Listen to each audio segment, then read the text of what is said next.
So he goes on my old show, the Stephen Colbert Show. On Friday, yeah.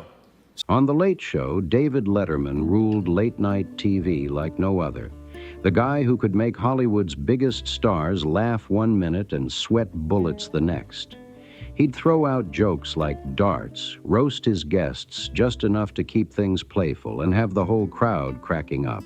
But behind that iconic smirk, there was a side of Dave few ever saw, the one that didn't always play nice. There were 9 guests he straight up couldn't stand. And we're not talking about small talk gone wrong. These were real clashes, filled with awkward tension and bruised egos. Dave later even described a few of them as evil. Some guests didn't just make the conversation uncomfortable. They hijacked his whole show, cutting him off and leaving him visibly irritated. So what really went down? Was it just bad chemistry? Or did they hit a nerve that pushed Letterman to his limit? And kicking off that list, number 1 was Oprah Winfrey, the media queen who somehow managed to make David Letterman feel completely invisible. This one shocked everyone, even die-hard fans who thought they'd seen Dave handle it all. When Oprah was booked, her crew arrived hours before she did, setting the tone like a military operation. The staff got clear orders: no unnecessary chatter, keep things professional, and get this, no eye contact unless Oprah spoke first. The whole studio froze when they heard that rule. Letterman only found out right before rehearsal, and it rattled him hard. He wasn't used to being told how things would run on his set. When the cameras finally started rolling, it looked fine on TV. Polite smiles, calm energy. But anyone paying attention could feel the tension buzzing through the air. Dave tried to keep it light, tossing out one of his sly jabs. "You're used to being in charge, aren't you?" he said with that famous smirk. Oprah didn't miss a beat. She smiled, steady as ever, and replied, "I'm used to being prepared." That one line flipped the entire vibe instantly. Oprah leaned in, cool and confident, while Dave sat there trying to keep his ground. It wasn't just an interview anymore. It was a silent face-off. A battle of control between 2 TV giants. Dave wasn't used to anyone stealing his spotlight, and Oprah did it so effortlessly it almost looked easy. Backstage, that awkward energy didn't fade at all. One producer later shared that Dave walked off set muttering, "That didn't feel like my show." For a man who built his entire career on owning the room, that moment stung deep. Years later, Letterman finally cracked open about what really happened. He admitted, "There was a distance there. I don't think she liked me." For someone who usually hid behind humor, that confession said everything. It wasn't just about a rough interview. It was about pride, respect, and who had the upper hand that night. Oprah didn't play into his usual banter. She controlled the moment like a pro, and that left a mark Dave couldn't shake. When they reunited years later, Oprah called it closure, smiling for the cameras as if all was forgiven. Dave nodded along, playing the part, but insiders say it was never the same again. The spark was gone. The energy changed. From that point on, Oprah's appearances lost that playful chaos The Late Show was known for. No more wild back and forth, no edgy jokes, no warmth. Dave didn't fight it publicly or throw shade. He just made sure she slowly drifted out of his world, one calm and calculated move at a time. Next up, number 2, Crispin Glover, the guest who turned Letterman's stage into straight-up chaos.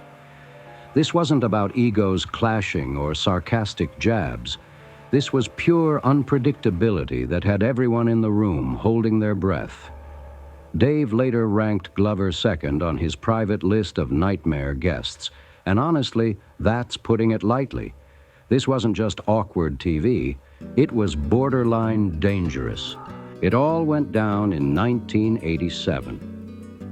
Glover stepped onto The Late Show looking like someone out of a strange dream. Tall platform shoes, a scruffy wig, jerky movements, and a weird stop-and-go way of talking that threw everyone off.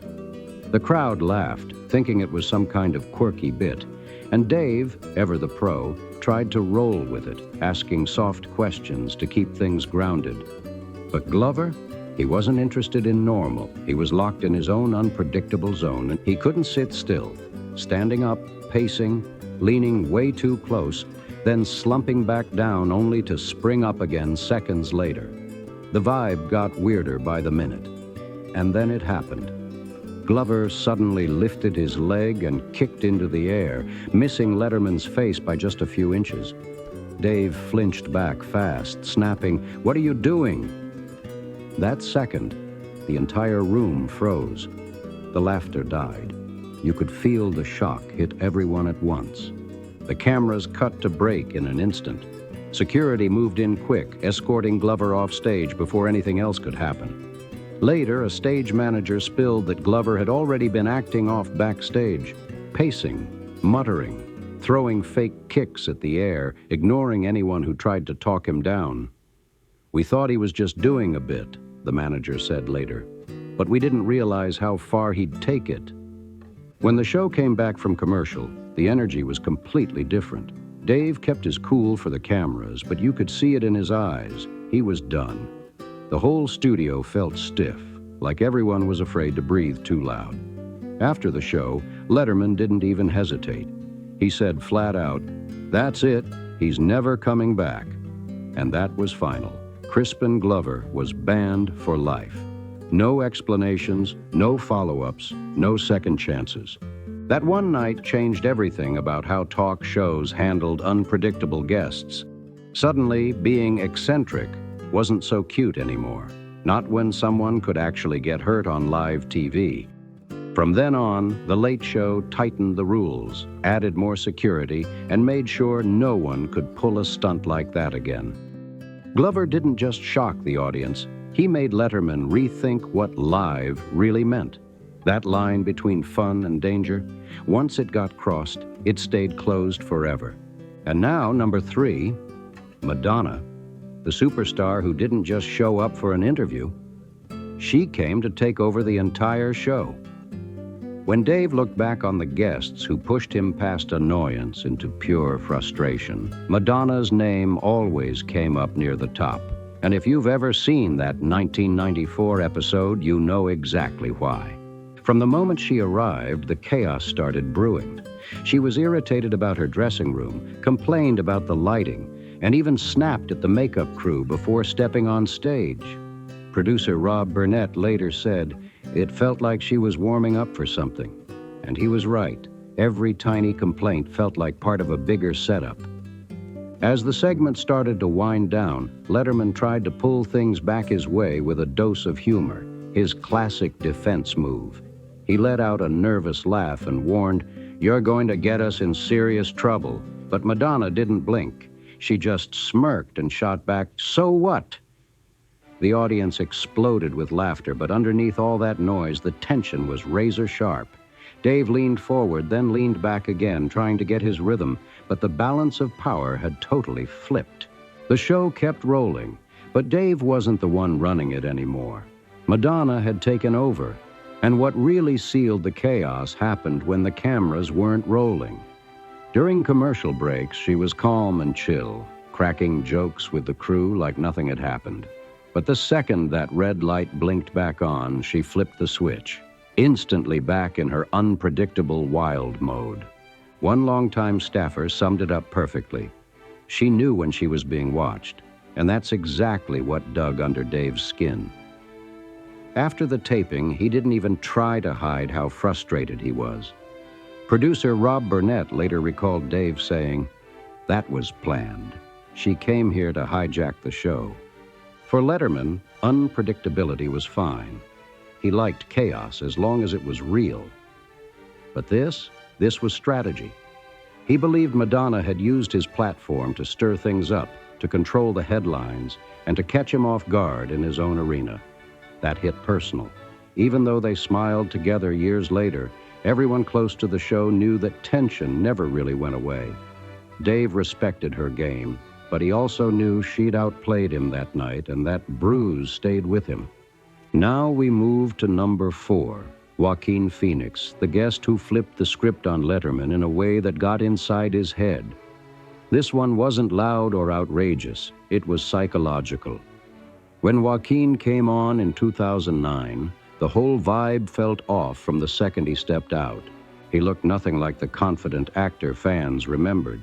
Messy hair, thick beard, dark sunglasses indoors, and that slow, mumbling voice that barely carried to the mic.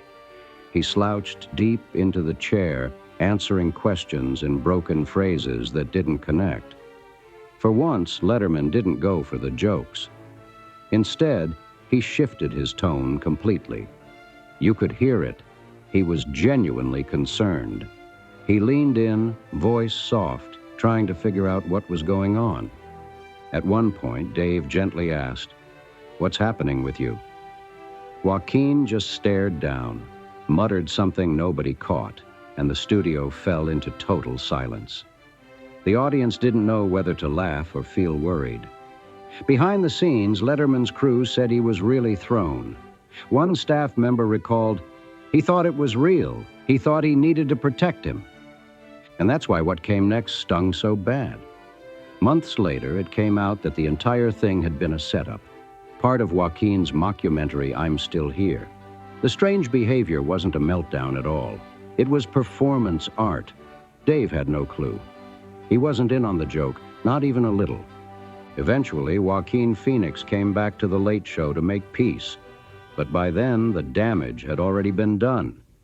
For a man like Letterman, who prided himself on being able to read people like an open book, being fooled right there on live television wasn't just embarrassing. It felt like a straight-up betrayal. When Joaquin finally sat across from Dave again, he didn't dance around it. He looked him in the eye and said, "I hope I didn't offend you." Dave didn't fake a smile or throw out a joke. He just looked back, calm but cutting, and said, "You did." That quick moment said everything. Sure, Dave accepted the apology on air, but you could tell the vibe was never the same. The trust was cracked, and once that happens with Letterman, it's over. After that night, Dave changed how he handled guests who seemed unstable or unpredictable. He'd still joke around, but you could sense the guard went up. That moment with Joaquin taught him something heavy. Even honesty can be a performance. And that thought lingered with him long after the laughs faded and the cameras stopped rolling. Now we move to number 5, Paris Hilton, the guest who pushed Dave's patience so far that he quietly erased her from his guest list for good.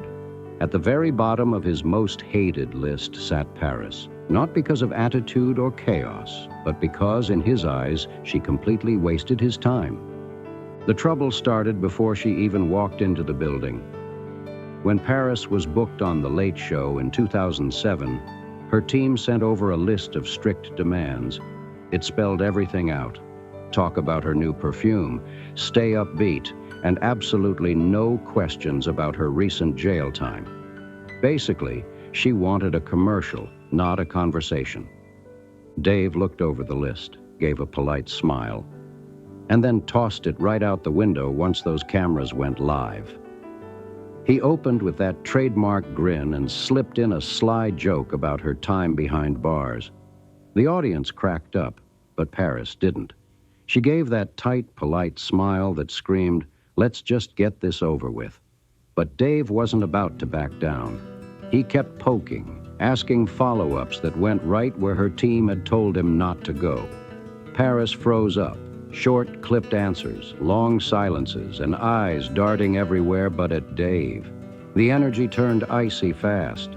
Trying to soften the moment, Dave offered, "You've been through a lot lately." But Paris just shrugged and said, "I don't really want to talk about that." That's when everything shifted. You could see Dave's whole expression change. The grin faded, and that calm, sharp edge came out. He kept it professional, but his patience was gone. He pushed one more time, measured and respectful, but Paris completely shut down. That's when the conversation flatlined. Backstage afterward, Dave didn't hold back. A staffer later shared that he said, "If you don't want to talk about your life, don't come on my show." That one line summed him up perfectly. For Letterman, being on his show was supposed to be a fair trade. You bring your story, he gives you the spotlight. It was about honesty, not scripted PR talk. And Paris, in his eyes, wanted the fame without the truth, and that was unforgivable. After that night, Paris Hilton was done with The Late Show. No more invites, no private apologies, no playful reunion years later, just silence. Dave didn't drag it out or make a scene. He simply crossed her off his list and moved on. Paris, meanwhile, stuck to safer spaces after that. Glossy reality shows, controlled interviews, places where every word could be edited and approved. But for Letterman, that interview stayed in the back of his mind. Nothing frustrated him more than someone sitting in that chair, smiling for the cameras and refusing to actually be present. Dave's charm was built on honesty, the kind that could make or break a moment. And when that trust was broken, it didn't matter how famous you were. Once you crossed that line with him, you were done. No second chances. After years of unforgettable interviews, shocking clashes, and moments that had audiences gasping, David Letterman's legacy became way bigger than jokes and celebrity charm. It turned into a story about power, pride, and what really happens when raw human tension explodes on live TV. Behind all the laughter, there were moments that hit deep, the kind that tested his patience, cracked his confidence, and changed the way he ran The Late Show forever. Every one of those run-ins, Oprah's silent power, Crispin Glover's madness, Madonna's rebellion, Joaquin Phoenix's mind games, and Paris Hilton's indifference, left a mark on him. These weren't just awkward interviews gone wrong. They were lessons about control, honesty, and how fame can twist a simple conversation into a full-blown battle for dominance. Letterman learned, sometimes painfully, that every guest stepped onto that stage with their own plan. Some wanted to promote something, some wanted to stir things up, and a few wanted to make a statement. But Dave was old school. He believed in talking, not performing. When someone refused to meet him halfway, it wasn't just a bad interview, it was personal. Take Oprah, for example. She didn't have to raise her voice or throw shade to shake him up. The moment she set rules before even walking on stage, Dave realized how easily his show could be taken from him, not by disrespect, but by control. She owned that moment without breaking a sweat, and that power move stung worse than any insult could. Even years later, when they smiled for the cameras and called it closure, the tension was still there, polite, hidden, but real. Then came Crispin Glover, unpredictable, wild, and nearly dangerous. That night turned The Late Show from comedy into chaos. For the first time, Dave realized that anything can happen on live TV wasn't always something to brag about. It wasn't just weird, it was risky. From that moment on, he stopped seeing unpredictability as exciting and started seeing it as something that could cross the line fast. There was a new rule in town. Spontaneous was fine, reckless was not. Madonna tested that rule in her own way. She didn't just argue or flirt, she owned the stage. Her quick "so what" hit Dave right in his pride, cutting into his need to stay in charge. The way she flipped from calm to chaos and back again showed everyone that she knew exactly how to control the moment. And that, for Dave, was hard to stomach, because it proved something he hated to admit. Sometimes, The Late Show wasn't his show at all. Then came Joaquin Phoenix, the guest who flipped honesty into a weapon. That fake breakdown hit Dave differently. He wasn't embarrassed about the weirdness. He was hurt that his kindness got played.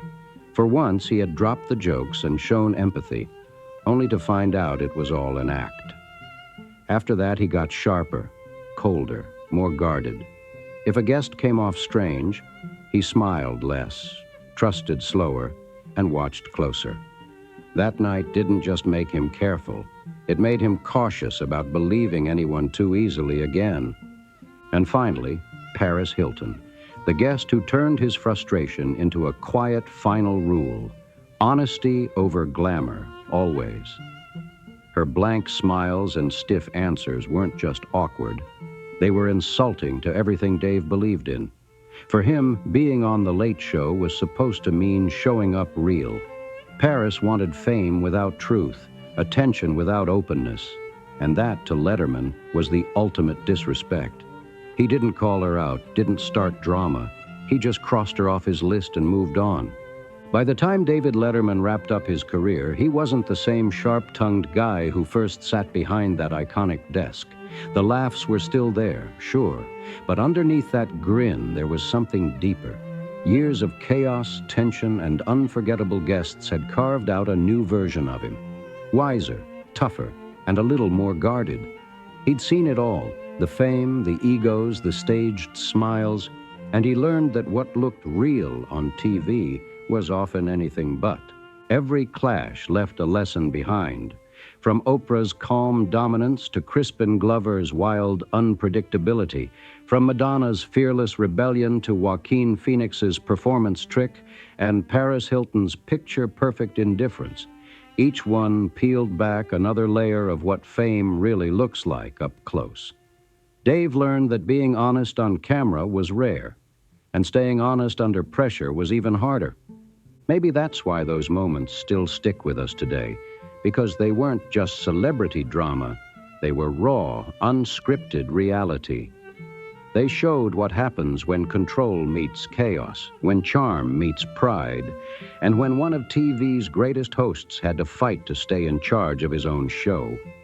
If you love this breakdown and want to keep digging into Hollywood's most jaw-dropping behind-the-scenes stories, don't forget to like, drop a comment, and subscribe to the channel. Your support keeps these deep dives coming, giving you the real stories behind the lights, laughter, and late-night legends. Thanks for watching, and we'll see you in the next video where the smiles fade, the secrets spill, and the real drama kicks off.